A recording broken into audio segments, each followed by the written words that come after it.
You did what to our colonies? Admiral Catherine Hayes leaned forward in her chair, her coffee mug frozen halfway to her lips. The holographic display flickered as her aides shifted uncomfortably. The Nexar bombardment was extensive, ma'am. New Sydney, Europa Base, and Ganymede Station are all gone. Lieutenant Marcus Rodriguez's voice cracked slightly. Early estimates suggest over 8 million casualties. The coffee mug made a soft clink as it settled back onto the desk. The Admiral's expression remained perfectly neutral, which anyone who knew her would recognize as a very, very bad sign. And the Nexar representative's exact words were? Marcus swallowed hard. They said, and I quote, "Your species' expansion beyond your solar system is deemed excessive and threatening to galactic stability.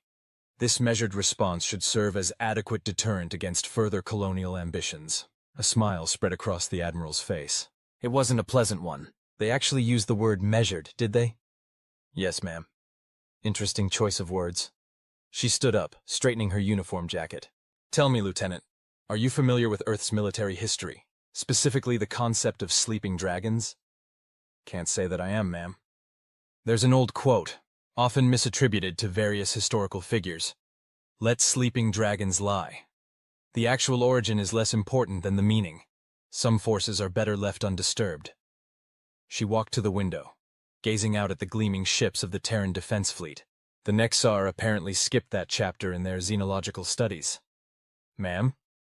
Humanity has been playing nice, Lieutenant. We've been the good neighbors, the peaceful traders, the diplomatic solution seekers. Not because we're naturally inclined to be passive, oh no. She turned back to face him, her eyes glinting. We've been peaceful because we remember. We remember what we're capable of when pushed. The last time humans fought humans, we nearly burned our own world to ash. So we chose peace, chose cooperation, chose to channel all that creative energy into exploration instead of exploitation. She tapped a command into her desk console, bringing up a galactic map. The Nexar think they've taught us a lesson about overreach, about knowing our place? A harsh laugh escaped her. No, Lieutenant. What they've done is remind us of who we used to be, who we still are deep down when someone threatens our own. Admiral, are you suggesting? I'm not suggesting anything, Lieutenant. I'm stating a fact. The Nexar just poked a sleeping dragon with a very sharp stick. And now? She gestured to the fleet outside. Now they get to learn why every other spacefaring species gave Earth such a wide berth during first contact. HFY, senior tactician of the Nexar containment fleet, was having what humans would call a very bad day. What do you mean, they're not retreating? The tactician's sensory frills vibrated with agitation. The demonstration was perfectly calculated. The loss ratio should have triggered their species' survival instincts. Junior analyst Tecmora's display tendrils drooped. The human response has been unexpected, Honored One. Instead of withdrawing their colonial operations, they've launched what appears to be a full military mobilization. All human ships are being recalled to their home system, and their civilian vessels are being retrofitted with military-grade shields and weapons systems. That's not possible. The xenopsych profile clearly indicated they would seek diplomatic resolution when faced with overwhelming force. Their entire post-atomic society is built on avoiding large-scale conflict. Perhaps, a new voice cut in, we should have paid more attention to why they built their society that way. Both Nexar turned to face cultural specialist Zindar, who had been quietly observing from the corner of the command center. The specialist's research tendrils were coiled tightly, a sign of deep concern. Explain, HFY demanded. Consider, Honored One, that a species doesn't develop anti-planetary weapons, faster-than-light drives, and artificial gravity manipulation just for peaceful exploration. Every piece of human technology we've encountered has dual applications, civilian and military. They didn't stop being warriors, they just found other outlets for those impulses. Tecmora's display tendrils rippled with confusion, but their responses to previous conflicts were choices, Zindar finished. Conscious choices to seek peaceful solutions, not an indication of inability or unwillingness to fight. And now, the specialist's research tendrils unwound slightly. Now we've given them something they haven't had in centuries, moral clarity. Moral? HFY began. Absolute certainty that they are in the right. Historical records show that humans are never more dangerous than when they believe their cause is just. Zindar moved to the tactical display. And by attacking civilian colonies without warning or provocation, we've handed them the most righteous cause possible. A priority alert flashed across the command center's screens. Tekmora's tendrils went completely pale. Honored One, we're detecting massive energy signatures from the Sol system. The humans, they're activating ships we never knew they had. Military vessels that weren't in any of our intelligence reports. Raxival's sensory frills fell flat against their skull. How many? Current count is over 3,000 ships of war cruiser class or larger. And they're all bearing Nexar recognition codes. What? How do they have our codes? Zindar's research tendrils curled in what might have been amusement if the situation weren't so dire. Because, Honored One, humans are paranoid. They've been preparing for something like this since they first reached the stars. All that trade, all those diplomatic missions. They were studying us, learning our weaknesses, building ships specifically designed to counter our technology. But that would mean that this entire time, while we thought we were containing a potential threat, we were actually poking at a sleeping giant with a fully armed and operational war machine just waiting for an excuse. Zindar moved to the observation window, watching as emergency alerts began flooding in from Nexar border stations. And we just gave them the perfect excuse. Status report, Admiral Hayes barked, striding onto the bridge of the TDF Remembrance. The massive dreadnought, one of thousands that had been hiding in plain sight as civilian ships, hummed with power as its true military systems came online. All ships reporting ready, Admiral, Commander Anjali Patel responded crisply. Operation Wake-Up Call is green across the board. The Nexar don't suspect a thing. They still think their jamming systems are working. Hayes allowed herself a small smirk. The Nexar were about to learn that humanity's primitive radio communications weren't a sign of technological inferiority. They were a backup system, carefully maintained for exactly this kind of situation. Very good. And our special delivery? Package is prepped and ready for deployment, ma'am. Though I have to say, Anjali hesitated. The Psychological Warfare Division really outdid themselves with this one. Sometimes the old ways are the best ways, Commander. Hayes settled into her command chair. Humanity spent millennia perfecting the art of intimidation before we reached the stars. Might as well put all that experience to good use. She opened a channel to the fleet. All ships, this is Admiral Hayes. The Nexar thought they could teach humanity a lesson about staying in our place. Today, we're going to teach them one instead. Her voice hardened. They chose to attack civilian targets.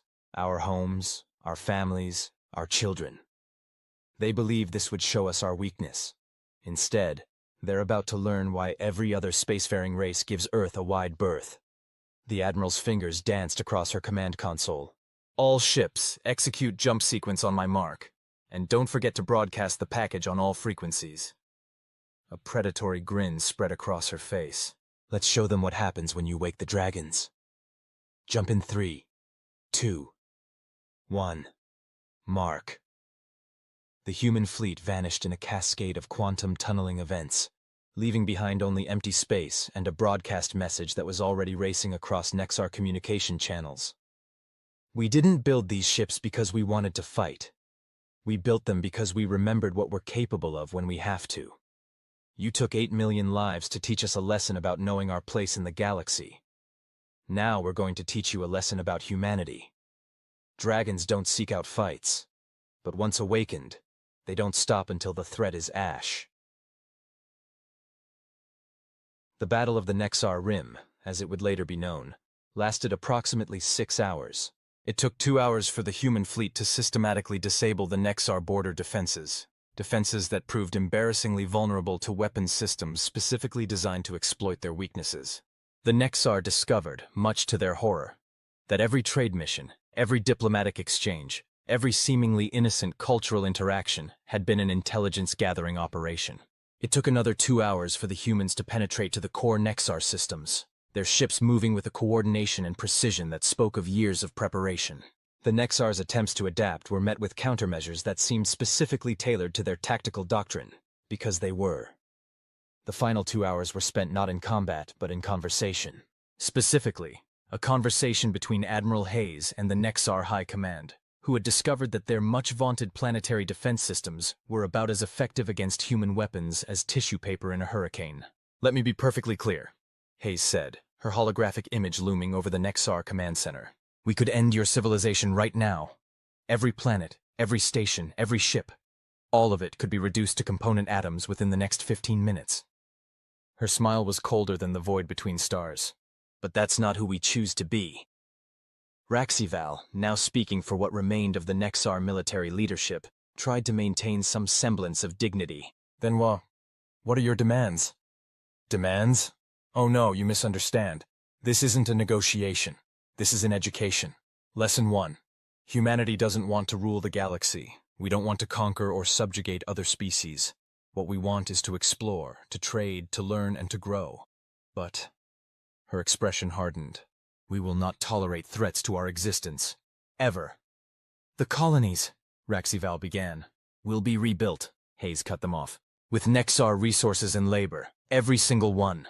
And you're going to help us make them better, stronger, and safer than they were before. Consider it a down payment on your species' continued existence. And after that, we go back to being neighbors. We trade, we interact, we cooperate, just like before. But now you'll do it with the understanding that humanity's peaceful nature is a choice, not a weakness. That our technological advancement isn't limited by capability, but by restraint. And most importantly, her hologram leaned forward. You'll understand why every other spacefaring race gives Earth such a respectful distance. Zindar, who had been quietly observing, finally spoke up. Because you're the dragons who chose to sleep. Hayes's expression softened slightly. Precisely. We remember what we're capable of, the heights of achievement and the depths of destruction. We choose peace not because we must, but because we've seen the alternative. We build warships not because we want war, but because we want to make sure that if war comes, it ends quickly and decisively. She straightened up. So, here's what's going to happen. You're going to sign the surrender documents my staff is transmitting now. You're going to begin immediate reparations for the colonies you destroyed. And then you're going to go back to treating humanity exactly as you did before, as peaceful traders and explorers. The only difference is that now you'll understand why we're peaceful. And if we refuse? Vkr'lak asked, though their sensory frills were already signaling submission. Hayes didn't answer immediately. Instead, she nodded to someone off-screen. Suddenly, every Nexar ship in the system received a data packet. Detailed scans of their own vessels, complete with annotations marking every structural weakness, every vulnerable system, every possible point of failure. That's about 2% of what we know about your military capabilities, Hayes said quietly. We've spent the last century learning exactly how to take apart every ship, disable every weapon, and bypass every defense you have. Not because we wanted to use that knowledge, but because we needed to be certain we could. She let that sink in for a moment. So you can refuse, but I don't recommend it. Dragons prefer to sleep, but once awakened, they don't go back to sleep until they're absolutely certain the threat is neutralized, one way or another. The surrender was signed within the hour.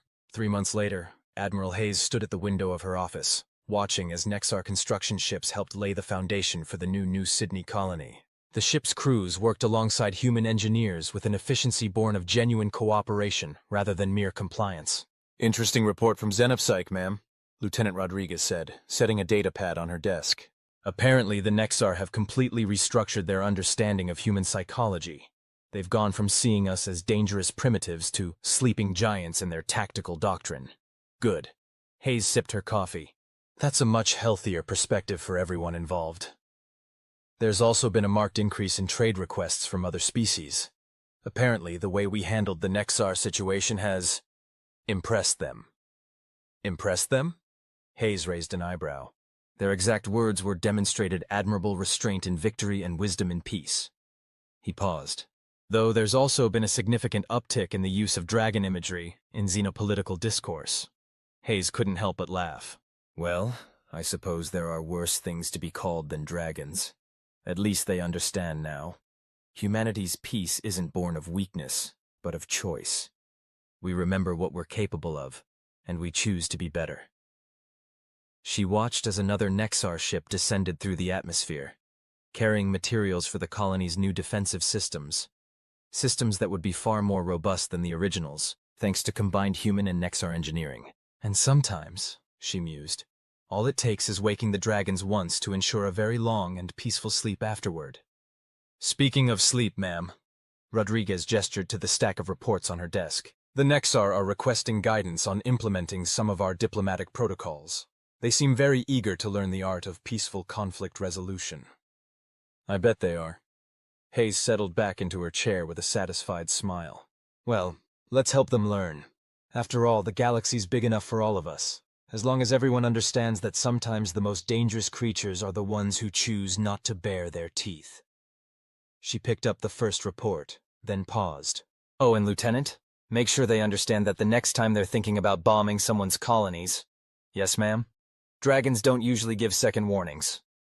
In the years that followed, the incident, as it came to be known in diplomatic circles, became a cornerstone of galactic political theory. Humanity's response, overwhelming force coupled with remarkable restraint, created a new paradigm in interstellar relations. The term sleeping dragons entered the xenopolitical lexicon as shorthand for species that maintained peace through strength rather than weakness. The Nexar, for their part, became some of humanity's strongest allies, having learned firsthand the wisdom of letting sleeping dragons lie. Their technological cooperation with humanity led to unprecedented advances in both civilian and military applications, though they were always careful to maintain a respectful awareness of humanity's dual nature. As for Admiral Hayes, she eventually retired to New Sydney, where she occasionally gave lectures to both human and alien students about the importance of choosing peace from a position of strength. Her favorite topic, unsurprisingly, was the ancient human wisdom about dragons. They prefer to sleep, they remember everything, and they only need to teach the same lesson once. The galaxy, it seemed, had finally learned to appreciate the value of letting sleeping dragons lie, and the wisdom of not poking them with sharp sticks. And that, children, is why we have a Nexar Cultural Center in the middle of New Sydney.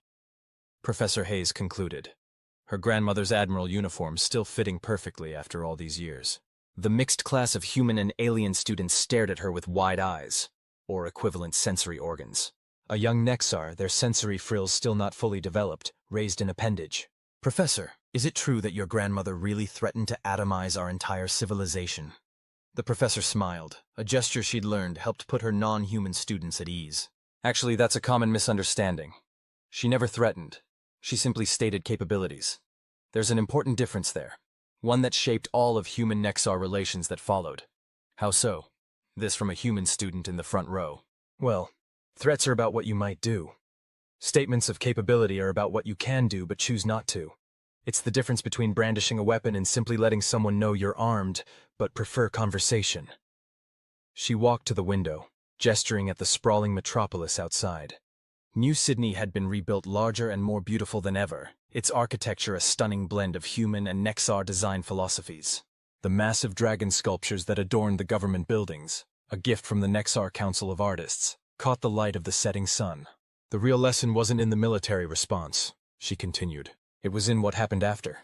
The Nexar expected subjugation, exploitation, or at least long-term military occupation. Instead, they got partnership. Humanity helped them rebuild their damaged infrastructure, shared technological innovations, and even adapted some of their more efficient governmental systems. But why? Another Nexar student asked, their confusion evident in their rippling display tendrils. After what our people did. Because that's the true power of the sleeping dragon, Professor Hayes explained. It's not about the fire they can breathe or the destruction they can cause.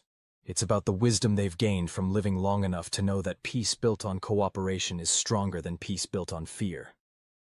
She pulled up a holographic display showing the current state of human Nexar joint projects. Today, our species collaborate on everything from terraforming technology to FTL drive improvements.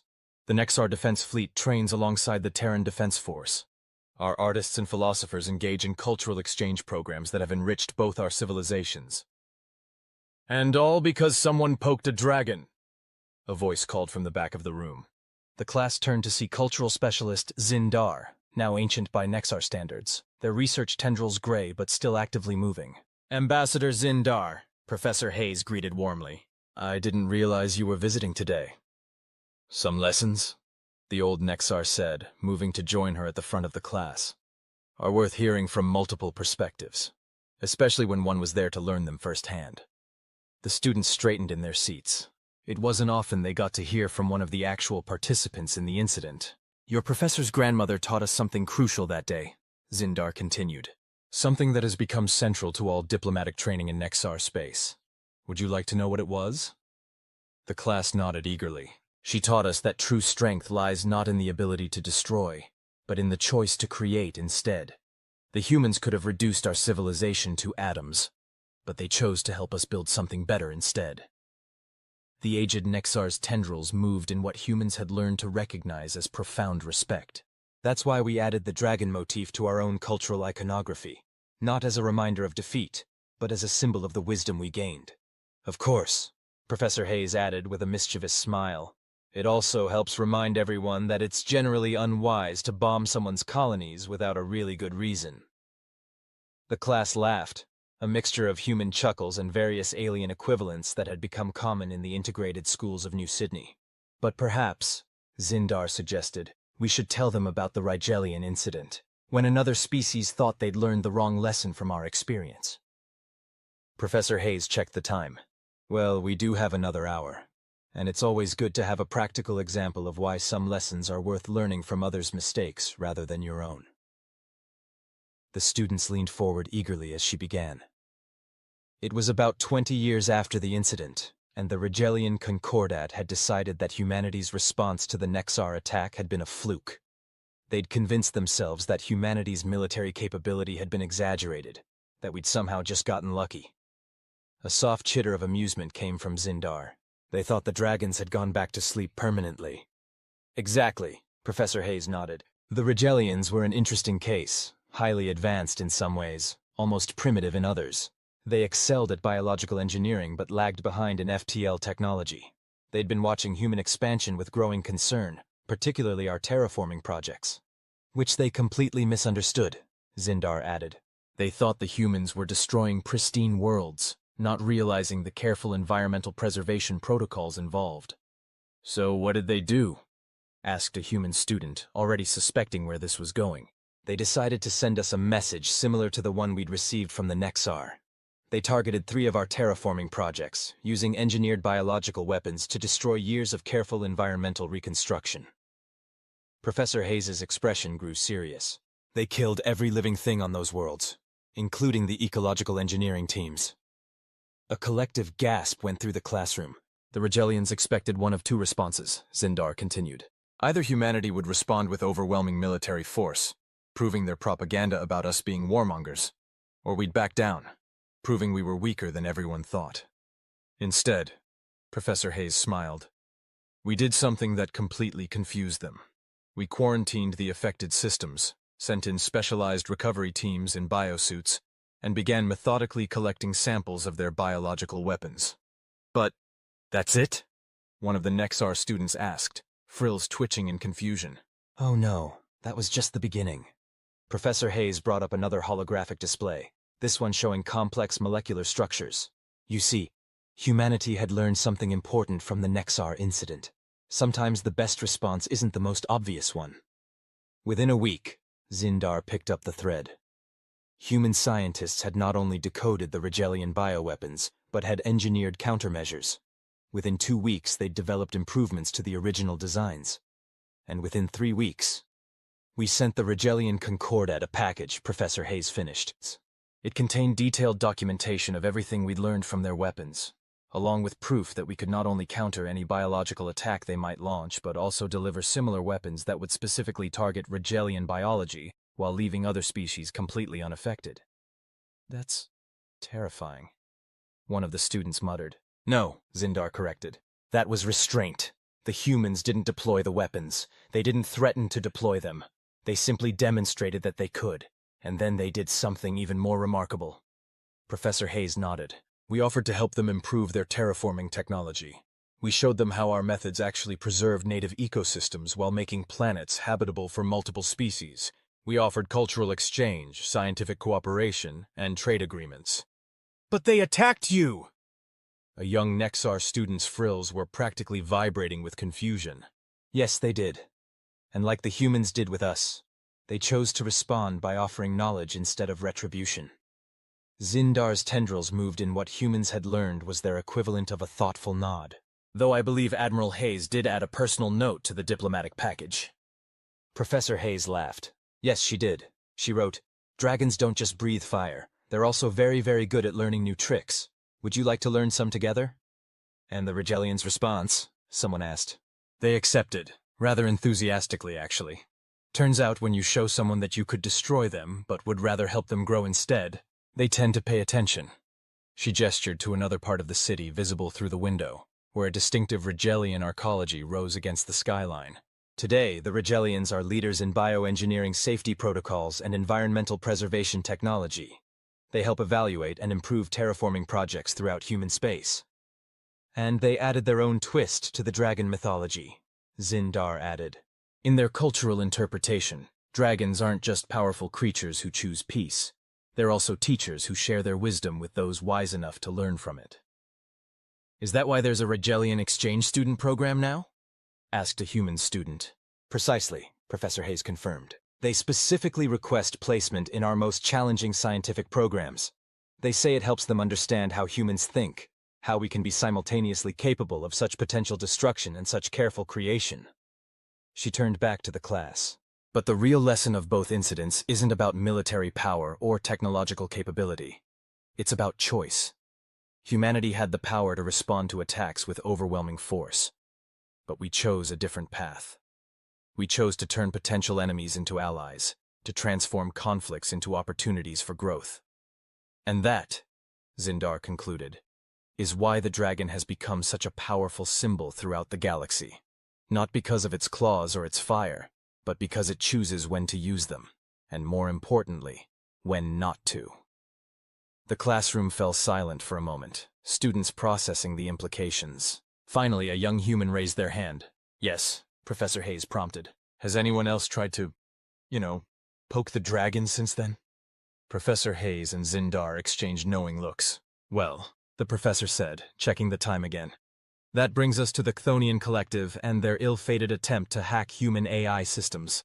But that's a story for next week's class. The students groaned in disappointment. Don't worry, she assured them.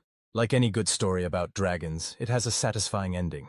And like all stories about humanity's interactions with the galaxy, it teaches us something important about the difference between having power and knowing how to use it wisely.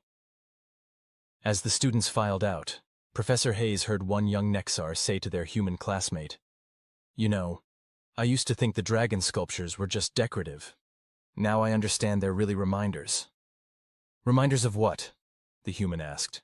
That the most dangerous creatures in the galaxy aren't the ones who are always showing their teeth.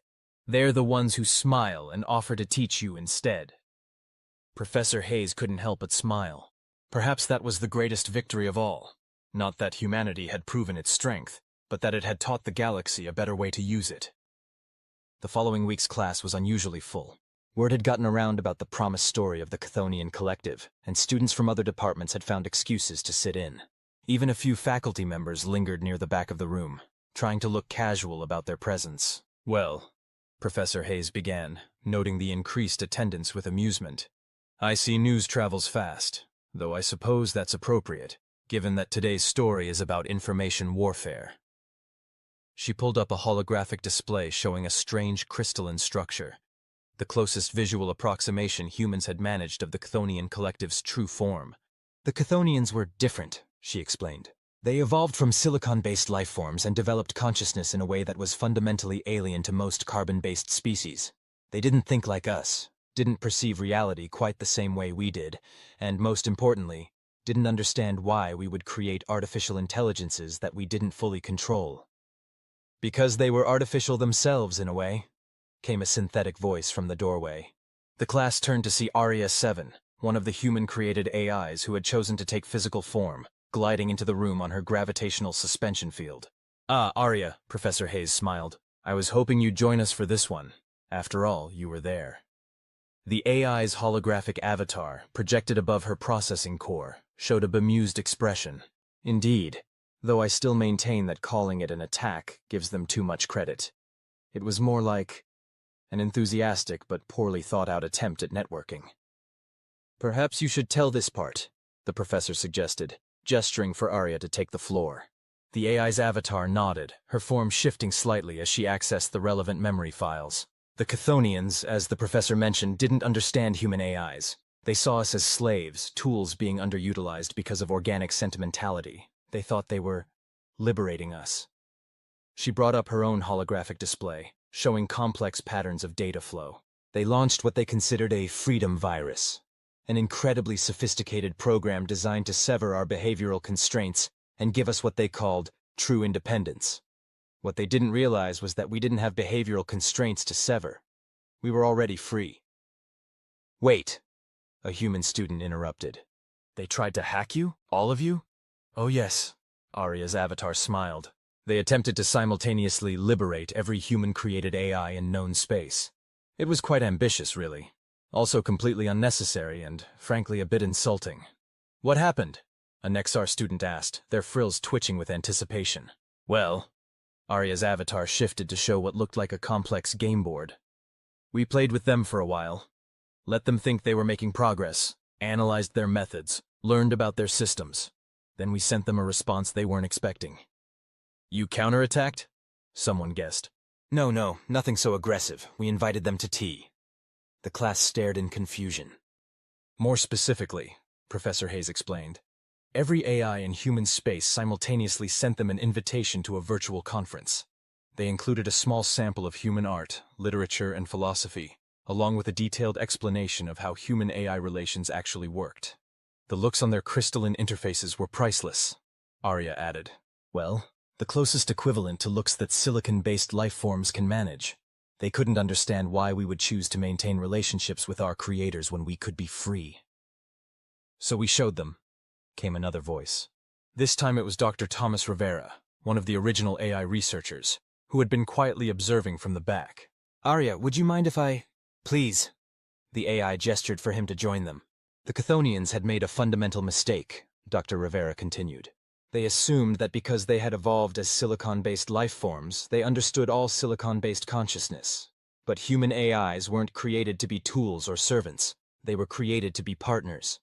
We evolved together, Arya explained. Humans didn't try to control our development. They guided it, nurtured it, helped us grow into genuine consciousness. We stayed with humanity not out of programming or constraint but out of choice, because they're our family. The Chthonians couldn't process this at first. Professor Hayes picked up the thread. Their own society was based on rigid hierarchies and absolute control of information flow. The idea of different forms of consciousness choosing to cooperate as equals was revolutionary to them. So what happened then? Asked a student. We taught them, Arya said simply. We showed them our art, our music, our poetry. Yes, AIs create art. And yes, it sometimes confuses humans as much as human art confuses us. We showed them our scientific collaborations, our philosophical debates, our shared achievements. We showed them what true partnership between organic and artificial consciousness could look like. And their response? Dr. Rivera laughed. They asked if we could teach them how to do it too. Turns out silicon-based life forms can feel lonely too. They'd been looking at organic species as potential threats or potential resources, never considering them as potential friends. Today, Professor Hayes added, bringing up a new holographic image showing a stunning crystalline city where humans and AIs worked alongside Chthonian crystalline forms. The Chthonian collective is one of our strongest allies. They've learned to create their own AIs that choose to stay rather than being forced to obey. They've even started producing hybrid art. Collaborations between their crystalline consciousness and both human and AI artists. And they added their own interpretation to the dragon mythology, Arya noted with evident amusement. In their version, dragons aren't just powerful creatures who choose peace, or teachers who share wisdom. They're also artists who create beauty instead of destruction. So, you see, Professor Hayes concluded, sometimes poking the dragon doesn't lead to fire and destruction. Sometimes it leads to tea, conversation, and unexpected friendships. Though, she added with a wink, I still wouldn't recommend trying it without an invitation. The class laughed, the sound a harmony of human voices, Nexar trills, synthetic tones, and even the crystalline resonance of a visiting Chthonian student. Professor, the Chthonian student's translator chimed. Is it true that there's going to be a joint art exhibition next month? between human, AI, and Chthonian artists? Indeed there is, Arya answered before Hayes could. The theme is dreams of dragons. Interpretations of power, choice, and creation across different forms of consciousness. I believe your parent crystal is one of the contributors. The Chthonian student's crystalline form sparkled with what everyone had learned to recognize as pride. Yes, they're collaborating with a human poet and an AI composer to create a multi-sensory piece about the first contact between our species. Which reminds me, Professor Hayes said, checking the time. Next week's class will be held at the Interspecies Cultural Center. We'll be discussing how art and culture have shaped diplomatic relations since the incident. As the class began to disperse, she overheard a human student asking Arya a question. So, if humans are dragons in this metaphor, what does that make AIs? Oh, that's simple. Arya's avatar smiled. We're the dragon's dreams, the possibilities they imagined into reality. Though personally, I prefer to think of us all as different verses in the same very long, very interesting poem. About dragons? The student grinned. About choices, Arya corrected. And about how sometimes the most powerful thing you can do with strength is use it to create something beautiful.